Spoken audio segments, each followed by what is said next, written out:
We have breaking news as college football recruiting has changed forever with this new settlement with Diego Pavia, the quarterback for Vanderbilt. Now, there's a lot of significance to this. It's going to affect high school recruiting and getting a college football scholarship, and quite frankly, a lot of the direction that high school players are now going to be able to take based on this settlement, right?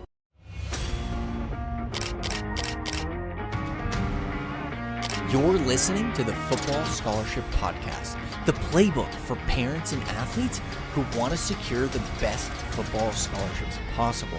From securing a D1 football scholarship in the SEC at Ole Miss at just £5,700 myself, to helping 83% of the athletes I mentor achieve football scholarship offers and 42% going Division I. I've learned countless lessons that I'll be sharing right here with you. Join me and my co-host Brian Overton, who has 15 years of D1 college football recruiting experience, as we interview top experts, successful athletes, and discuss current recruiting trends. Together, we'll help you navigate the recruiting process so you too can achieve your dream of running out of that tunnel in front of 100,000 screaming fans. And it could be, hey, I'm in high school right now. I don't have any D1 offers. There's a lot of scenarios. We'll break down those scenarios of when this would matter for you as a high school recruit and how you can use this to your advantage to get the best college football scholarships possible. I'm going to break this whole thing down, the settlement, how it affects you, and the future direction of college football and high school recruiting so that you can make the most out of this and, of course, get the best football scholarships possible, which is what everything comes down to that I talk about. So obviously, if you haven't noticed, there was a huge ruling with Diego Pavia, and I'm just going to break this down for you, and then we'll kind of pick it all apart. So a federal judge granted an injunction preventing the NCAA from ruling Vanderbilt quarterback Diego Pavia ineligible to compete in the next season. Now, I will say all of this that we're going to be talking about today all goes back to the NIL, right? It all goes back to making money, as you'll see here. But this ruling focuses on the NCAA's bylaws being overly restrictive in the current NIL era, right? And if you don't know what the NIL era is, it's essentially the ability for college players and now high school players to make money. I actually did a video on this recently on how high school players can use it to make money, but you can now make money, all right? So a couple things. The judge highlighted how NCAA rules on athlete eligibility limit athletes' ability to engage in commercial transactions such as endorsement deals, right? The case reflects a shift in perception since the Supreme Court's Alston decision, where NCAA rules are now subject to ordinary antitrust scrutiny rather than deference. So what does all of this mean, right? So at the end of the day, what Diego and really, a lot of Juco players are arguing here is that, if you look at it from an employment standpoint, right, the NCAA is limiting their ability to make money, right? Like, that's the bottom line. And so, it's going to continue, we'll break this down, but this is going to continue to shift college football. I mean, because at the end of the day, you're going to have a guy here that's,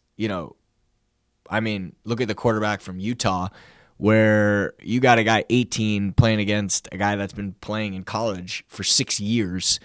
And then when you add the COVID years to it, it's a lot, right? And so I get it. Like, we want to help these guys make more money. And we don't want the NCAA to stop them. So I think this is really, really good.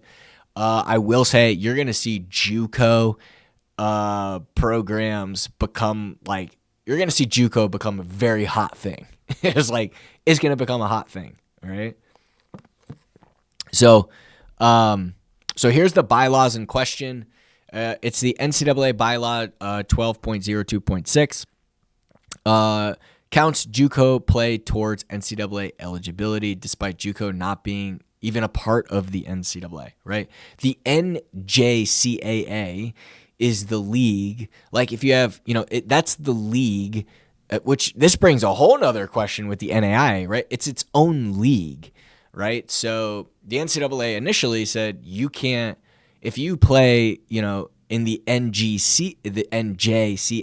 which is Juco, then that will go towards your eligibility. You could use it as a redshirt year, but that will go towards your eligibility. So this brings a whole question to me with the NAIA, which a lot of guys sign NAIA scholarships. Even a lot of the guys we mentor sign NAIA scholarships. And now it's like, well, if Juco is not going to count towards eligibility, well, now what happens with NAIA programs? So it's going to get really interesting, to say the least. I'm excited for it. Look, anyways, so here's what Pavia argued. Pavia argued this rule is unfair as Juco football lacks the exposure and NIL opportunities. Okay, so again, end of the day, in Juco, you're not going to make any money, right? You're not going to make any money in Juco. So, it's holding them back. So, these rules were also challenged, but didn't directly impact his ability to play. Okay, so here's the antitrust implications. The judge rejected NCAA claims that its rules were non-commercial and necessary to protect amateurism, noting these were based on pre-NIL case law, right? So, again, it goes back to making money, right? Pavia's evidence demonstrated that Juco athletes lose opportunities compared to those in Division I, impacting their NIL potential and competitive advantages, right? This is obvious, right? Juco is, have you ever been to a Juco game? There's like less than high school. And we can't count Texas because in Texas, some of their high school games are bigger than FCS and some even G5 programs. But in general, you've got a couple hundred people at these games at most. All right. So now let's talk about the impacts on Juco players, right? So Juco players lose time in the Division I labor market compared to those who only attend Division I schools. Obvious. So here's where they were comparing it to, which I thought was really interesting. Prep school athletes, competition does not count against their eligibility, right? So why are prep schools not counted, but Juco are? Which then is going to bring up, I'm telling you, NAIA is going to come in strong and try to do the same thing and say these years of eligibility don't count. And then we're going to say, okay, so what's the difference between Juco and NAIA? That'll be interesting. So, another impact here is age differences shouldn't matter as older players often compete in D1 for reasons like military service or professional careers in other sports, right? All right. So NCAA rules on eligibility have evolved. Previously, freshmen couldn't compete and athletes had only 3 seasons of varsity. Like that, could you imagine if that was still a thing? Yeah. Now athletes can play 4 seasons within 5 years with relaxed redshirt rules. So here's I think there's going to be a limit, right? So they're not going to say. Here's my thoughts. They're not going to say you could play Juco for 4 years and then come play in the NCAA. Like, there's going to be a limit on it. I think it's probably going to be 2 years. And so what you're going to be able to see now is someone have 2 years of junior college, redshirt, and then play 4 years. That's crazy, right? It's 8 years. So you're going to have a guy that's 26 playing at 27 possibly playing with an 18-year-old. And that's what this does when you're paying players. And college football, if you haven't noticed, is way more emotional than the NFL. There's way more passion than the NFL. The stadiums are much bigger than the NFL, and it's more fun than the NFL. And that is my opinion. The facts of the stadiums being bigger, that's fact, right? The pageantry, the emotion, people caring more, that's my opinion. But if you are on X or if you don't live under a rock, you may feel the same way.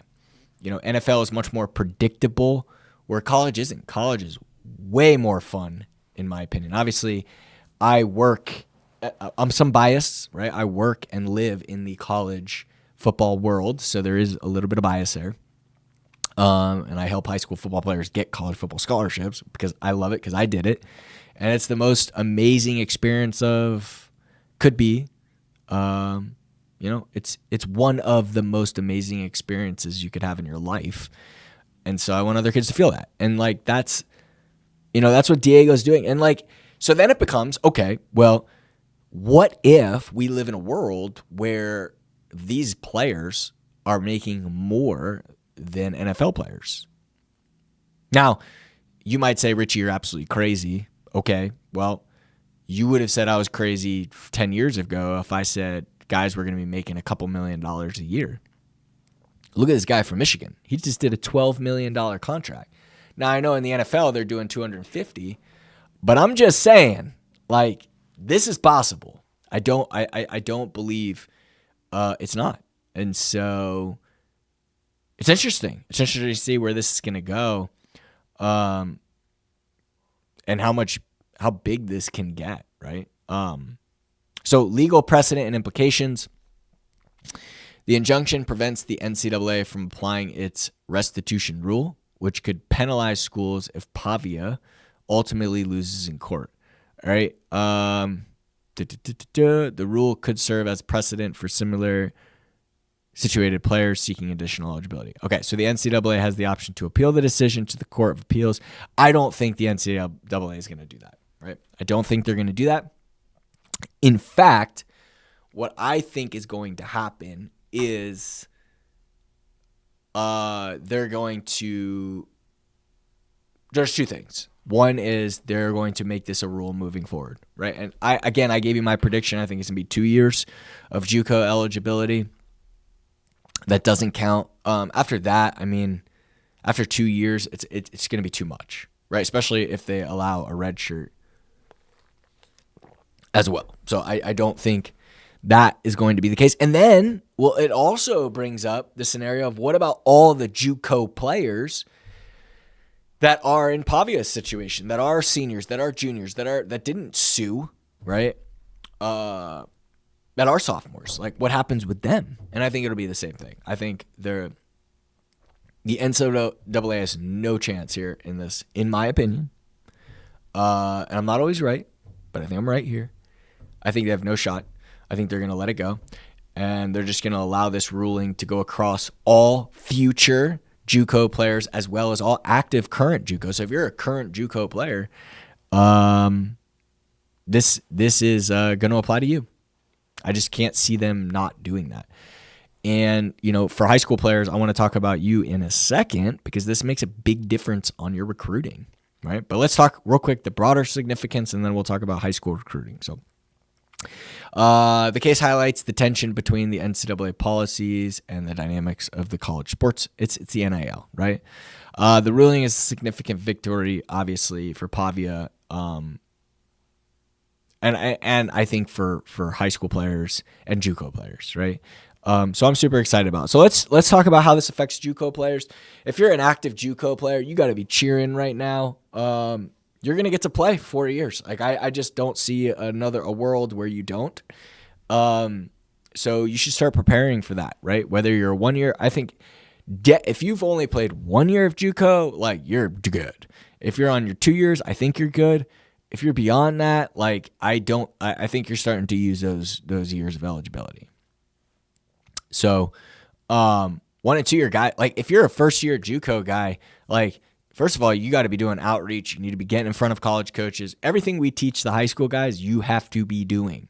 right? It's mandatory. And you should be doing it the whole time you're playing Juco, right? All of the marketing, the social media, the building your brand, the doing outreach to coaches. Every single week, you should be doing outreach to college coaches. You should be building relationships with coaches. It's so important, so critical, so that, whether you just had game film that you just got from this season, that you're going to be sharing with them, but also preparing yourself for next season, you want to have it. Like these coaches, they're looking for guys that have, especially at the higher levels, they're looking for guys that have that college experience. And so you want to be able to show them that. If you're in high school, look, and you're not getting the offers that you want, and that could be due to a couple factors: injury, grades, playing behind a 3, 4, 5-star player. Like those are the three big ones. And you didn't get the high school film that you really wanted. Here you go. Go get, like, the Juco gives athletic scholarships. Go get a Juco scholarship. Work on yourself mentally, physically, emotionally, football game, the product, the weight room. Get right. You're going to have we know you have at least a year. You're probably going to have 2 years to do this. So go get right, and get a Juco scholarship. Yeah, not a walk-on, not pay for school. Get a Juco scholarship, and then continue to do outreach and go from there, right? A lot of like, hey, should I accept this D2 or this NAIA scholarship? That's interesting, because you might have a D2 scholarship and you might say, I'm going to actually take this Juco scholarship now. Like, that was not a thing in the past. But I think context matters, right? If it's because of grades, if it's because of you need to develop, if it's because you played behind a guy, if it's because you got injured, like these are all good reasons to go to Juco. If you maxed out in high school and your height is the challenge, then you probably go D2, right? Because you're not going to get any taller. I mean, it could happen, but so I'm not going to say like, for this, and this, you go Juco. For this, and this, you would take the D2 offer, right? Like, context matters. We'd have to look at the game film. We'd have to evaluate the player. We'd have to look at the person. We'd have to look at the grades. We'd have to look at, so don't listen to this and say, oh, Richie said, well, if it's grades, do this. If it's like, no, because context matters, right? What position do you play? How big are you? What are your grades? What are your wants, right? Too much goes into it to say one way or the other. But this does raise the question in high school, and then because like, here's the thing: if it makes sense for you to go Juco and get a scholarship, all your marketing, your social media, your branding, your outreach to college coaches, now it's all going towards Juco programs, right? Juco's about to get hot, guys. Like, I will say, Juco is about to get hot. I think it's gonna be must-watch football. Should be a lot of really good players. It's gonna become hard to get a Juco scholarship, but because this just happened, like, this is a great opportunity, guys, and they could sign you all the way. Like, you don't have to sign by February 1st. They have scholarships available. They're gonna sign guys all the way until August. Right? There's no rule on that. And I did a whole thing on timelines and how Juco can sign, NAIA and Juco can sign all the way until camp. I mean, they can sign anytime. There's no restriction. So, you can reach out, start doing outreach and marketing and branding and get in front of these coaches and building relationships with them, going on visits, turn those visits to offers, everything that we teach. If you're on my YouTube, watch my videos. You should be attacking the heck out of Juco programs. So if you want to know whether or not you should be attacking Juco programs or not, then I would suggest getting a professional evaluation. That's something that we do before we ever even decide to work with an athlete, is we professionally evaluate them and we let them know what division they have the best chance of earning a scholarship at and what their game plan and path should look like for college football before even considering mentoring them through the process. So if you're interested in that, I'll leave a link in the description below, or you could just go to gonextplay.com, click the apply button, and that'll take you, you'll fill out a form, and that'll take you to a page where you could get the professional, or you could look and see if you meet the criteria to get a professional evaluation. And I would suggest doing that because then, like I said, context matters. Like, should you go Juco? Should you go D2? Should you go FCS? Should you, it just depends. And, the evaluations that we do are done by myself as well as our head coach, who has 15 years Division I college football recruiting experience. So he's seen it all. He's evaluated it all. And, we want to put people in the best position to succeed. So this has real implications for college football, huge implications for high school recruiting. I'm really excited for this. I think this is great for the athletes. I'm worried about where this is going to go with the sport, right? Like, are we going to have 29-year-olds in here? Are we going to have guys that just end up playing their whole career in college football? Because think about it, like the NFL, it's 4 years. Right? On average, like, that's an amazing career. By the time you're 30, unless you're a quarterback, you're done. 31, 32, guys are playing a little later, but you're done. And now we're talking about these guys playing until 27. So what are they going to do? A 3-year career in the NFL? So, that's interesting, right? Like, that's very interesting as to how that's going to. Yeah, it's very interesting. So a lot here. I'm also, this is like, boom, initial podcast I'm doing day of or morning of this releasing. Okay, so I'm sure a lot will come out. My opinion is my opinion, but if anything changes, I will release another podcast. And I might jump on and do one with Brian too. I just wanted to get something out as soon as possible, let you guys know, and also for our current clients, discuss how this could affect how we are going to set your game plan for getting a college football scholarship. So thank you so much for being here. If you got value from this video and you from this podcast, here's one thing. We launched this podcast and, it does take time, right? And so if you get value from our podcast, it would be much appreciated wherever you're watching it, whether it's Apple Podcasts or Spotify or wherever you're watching it. If you leave us a review, and then if you're on YouTube, make sure to like and subscribe. It keeps the ball rolling. It allows us to spend the time and create these podcasts. So if you are on YouTube and you got value and you want to watch more videos just like it, again, make sure to subscribe. We post 3 videos every single week. We post a main YouTube video as well as a podcast and an evaluation.